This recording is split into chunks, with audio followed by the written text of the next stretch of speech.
Don't let the blue screen of death get you down. I will show you how to fix this problem step by step. So let's begin. Now click on Advanced Options, then select Troubleshoot, select Advanced Options, and then select Command Prompt. It will open Command Prompt window. Now execute this command carefully. Type chkdsk/f/r:/c: and hit enter to execute this command. Type C: and hit enter to execute the command. Then type cd space C: / and hit enter. Type cd space Windows and simply hit enter to execute the command. Now type cd space System32 and we need to execute this command. For that, simply hit enter. Now type cd space config and hit enter. Now execute this command. Type md space backup and simply hit enter. Now type copy space *** space backup and simply hit enter to execute the command. Now execute this command. Type md space backup1, then hit enter.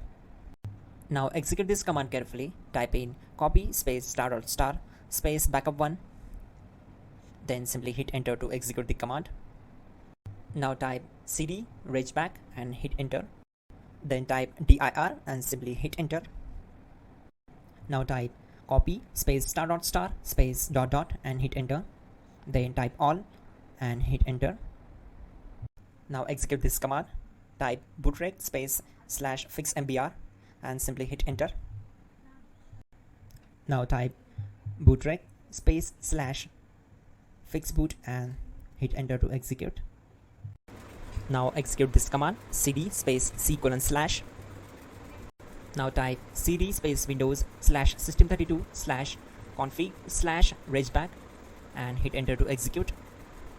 Now type this command bcd edit space /export space C: /bcd backup and hit enter.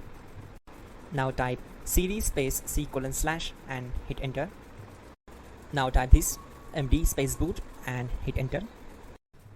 Type cd space boot and hit enter. Now type md space bcd and simply hit enter. Now type cd space C:/ and simply hit enter. Now type attrib C:/boot/bcd-h-r-s and hit enter. Now execute this command. Type ren space C:/boot/bcd space bcd.old, then simply hit enter to execute this command. And once done, let's move to the next command. Now type bootrec space /rebuild bcd and simply hit enter. Now type exit and simply hit enter. Now click on continue. It will restart your system. So that's it guys, your problem is solved and you're good to go.